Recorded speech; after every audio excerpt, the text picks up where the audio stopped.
Love Hina. Love Hina has been a show I've had on my watch list for many years, and for some reason, never watched it. I can say this for a large number of anime. This one was one that always stood out to me, much like Nichijou and School Days did. Shows I've heard certain things about, positive and negative, but I always had this pull to them. I grabbed a copy of Love Hina a short while back and thought, hey, I should review this. In fact, it is a goal of mine to review every show I have on my ever-expanding shelf. Except this shelf is expanding and I'm having a hard time to keep up with the new additions to the collection to review. Now Love Hina belongs to a certain genre called a harem, which is as it sounds. A hopeless and wimpy young man, typically unemployed and quite often with irredeemable factors, is thrown into an unlikely mix of girls who all fall head over heels for him. A reason why I didn't watch this show for the longest time was due to the fact that I have seen some harem shows before and they're all pretty much the same, but with varying modes of execution. Love Hina pleasantly surprised me in a lot of ways, but no, I am far from finished. And with that, ladies and gentlemen, I present to you Love Hina.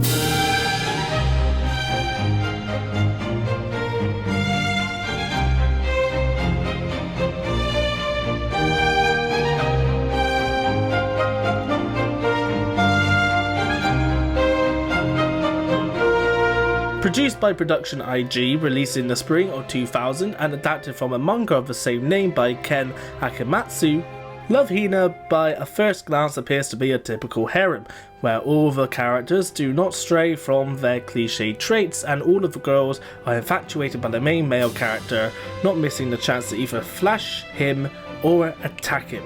Love Hina is somewhat different. Keitaro Urashima is a prep school student who has tried multiple times to get into Tokyo University and continuously fails his entrance exams.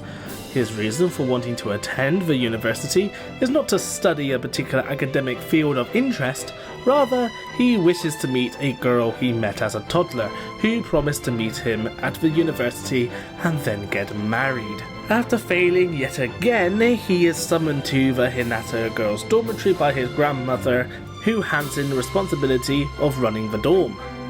This of course causes some friction amongst the housemates, as they are all female and letting a man live there is absurd and indecent.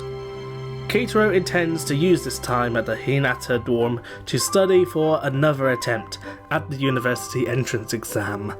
The female lead and main love interest in this series is Naru Narasegawa.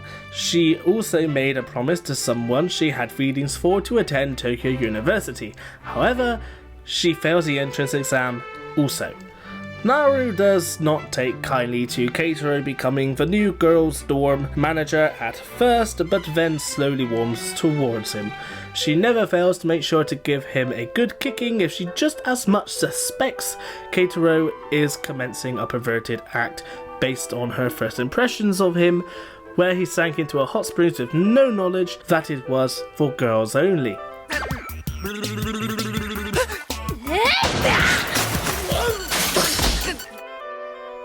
The romance between the two begins to blossom early on in the show, and instead of Naru being the helpless romantic damsel, she's a very self-assured tsundere, and Keitaro fills the role of the damsel in hilarious ways.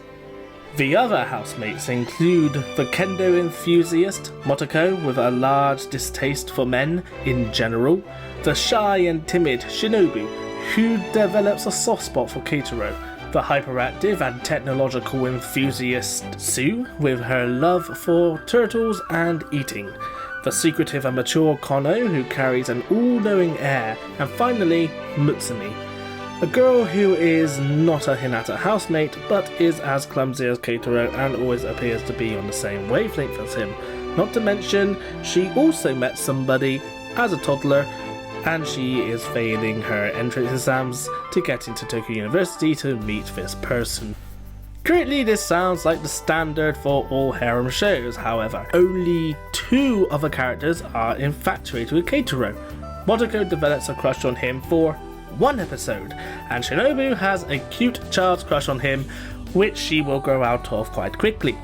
The two girls who desire our helpless protagonist are Naru and Mutsumi. Naru is made aware of Keitaro's ambition to go to Tokyo University to meet with a girl, which causes her to back off somewhat during the entire show.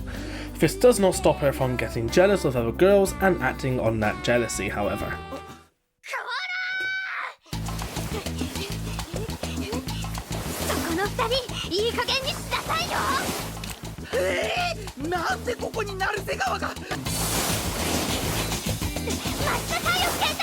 It is made apparent that Keitaro would have preferred to be with Naru very early on, but the two of them keep putting themselves into situations which cause them to not go out with each other. This is why I prefer to call Love Hina a romance instead of a harem. These situations can be caused by silly misunderstandings, such as when Keitaro's friends throw a can at him, which leads Keitaro to pulling Naru down with him as he falls. Naru thinks he is trying to take advantage of her and lashes out. Moments like this are typical of a show in this genre, but Love Hina makes sure that the gag has an after effect. For example, after this specific moment, Naru decides to go to a fireworks festival with someone she previously had a crush on, leading Keitaro to feel depressed and then act in a similar way. Love Hina uses the cause and effect writing technique. This means that every action and plot point has a reason. In a different episode, the housemates realize that they are behind on their bills because of the large number of parties they've had in previous episodes. A typical harem would not pay attention to such details, which makes Love Hina stand out. Because of their financial situation, the housemates seek part-time jobs to pay the bills. Keitaro is becoming doubtful until Kono tricks Keitaro into jumping into a river to gain good luck, which leads to Naru's old school crush employing him at Tokyo University. The condensed version sounds weird, but it makes sense in the episode. Kono then tries to keep this information hidden from Naru to find that all of the housemates have been employed at the university. This leads to Kono getting the same job as Naru to stop her from seeing her old crush, so that her highly possible relationship with Keitaro is not compromised. The method of storytelling prevents anything spontaneously happening. Unfortunately, there are episodes which do not follow this cause and effect rule. For example, there is an episode where Naru is a pop idol. No foreshadowing in previous episodes, she just is a pop idol. This leaves the series with a rather disjointed feeling, and most of the episodes stand alone, with the exception of the final arc. The episodes in this show are largely interchangeable and quite often filler, but when the episodes follow the cause and effect rule, it is when Love Hina is at its best. Where Love Hina truly shines is the character and relationship building around Naru and Keitaro, and the friction between them caused by Mutsumi.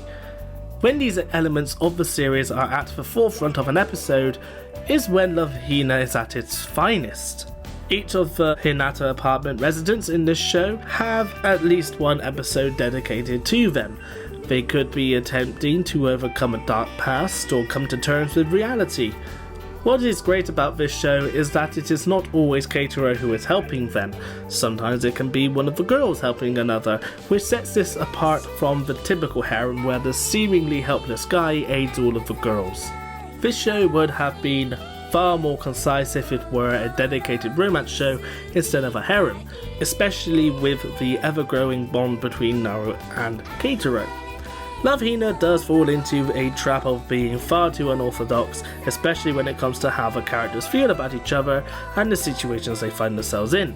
And finally, Love Hina tries its dandiest to keep the girl who Keitaro fell for as a toddler a secret, and even adding in a ridiculous twist at the ending, resulting in no resolution for this element of the show.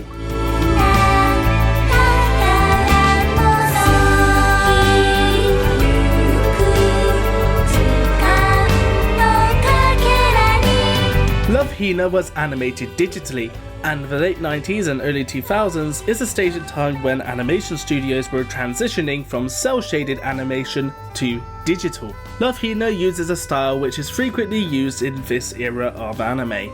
The background artwork has a fair amount of detail, and the colours can vary from muted to vivid depending on the atmosphere and setting. For example, a haunted house is dark with lots of grey and desaturated colours, whereas an evening sunset is lush and uses vivid oranges. The background artwork is similar to what you will find in other anime shows from the early 2000s era. Shows like School Rumble, Genshiken and School Days have this style, as it is pleasant on the eyes, is distinctly Japanese, and it allows for fairly high detailed background art, but is not filled with intricate details. Lighting in Love Hina is again used just like it is in other shows from this era. Nothing typically stands out in brightness or contrast levels, as there is no strong contrast between colours like there is in anime today. Lighting is often used in this show to cover backgrounds so that artists do not have to spend too much time on every background art piece. This is common even today, as anime studios have a very short space of time to animate their shows, so they make sacrifices in place where the audience will probably miss. The character designs are used to illustrate the character's social status. For example, Keitaro is a shining example of the loser nerd with his large glasses and uninspired hairstyle. Naru and Mutsumi are drawn to be gorgeous and desirable, having no imperfections, and since Naru and Keitaro are the two most drawn characters, their clothing is typically very plain, but the colours define their position narratively. Keitaro wears grey colours, whereas Naru typically wears yellow. The other characters are not used quite as much, meaning the animators do not have to spend hours upon hours animating them, meaning they can have extra details on their clothing. Love Hina's animation's fluidity is smooth. There are no moments when the animation feels jagged. The animators know exactly how to use the animation for both the serious moments and for the comedic moments throughout the show, switching from natural movement to comic-like movement without making it feel out of place. This is also evident in the show's style, as the characters and backgrounds display a stark contrast between the two types of scenes. The serious scenes will have the characters having realistic body proportions, sensible face shapes, and a well-detailed background. The comedic scenes make the characters look more simple, which enables them to use Looney Tunes-like facial expressions.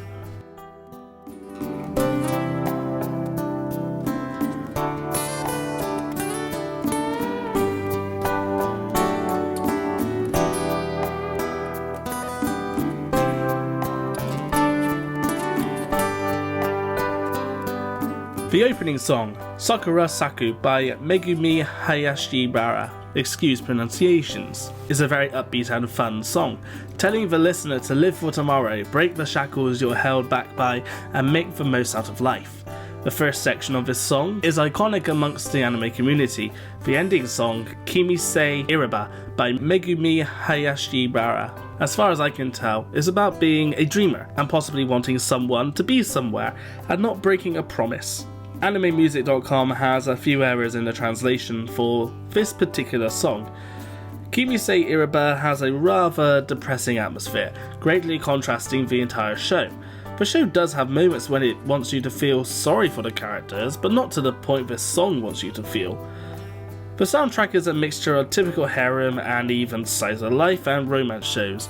It has a wide range of songs suited for different themes. You have your everyday life songs, which play in the background when nothing drastic is going on. There are also songs which give an emotional boost to either romance or melancholy. These songs are situation based, used to boost the mood of a scene. This soundtrack's effect is definitely there, as it does elevate the emotion and conveys how the characters are feeling. The soundtrack, when watching, is not always noticeable, which is a plus in my book, as it is my theory that a soundtrack should add to a scene, not detract. This series uses 2.0 audio, meaning that all of the sound is coming from the front two speakers.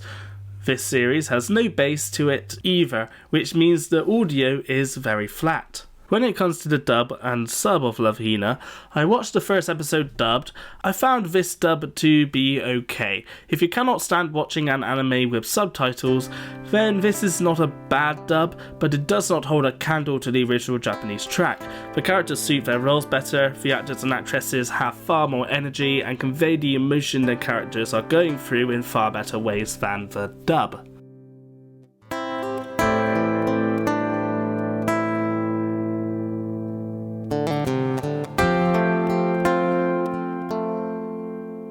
Love Hina has a fair amount of problems, such as wanting to be a different genre than what it actually is and having a largely interchangeable episode list.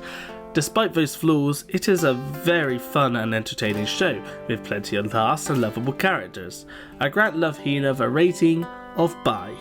If you have already seen Love Hina and liked it, then I will point you towards Clannad. It is hard for me to explain Clannad without underselling it, so I will simply point you in the direction of my review for it. I will say that it does everything Love Hina does in far superior ways, that it's revolutionary. My second recommendation will be Chobits, an anime where a farm boy who has recently moved into the city finds a robot which can only say the words chi. This show explores similar themes and has a more developed main cast than Love Hina. Thank you for watching. Please check out my other videos for more reviews and discussions on anime.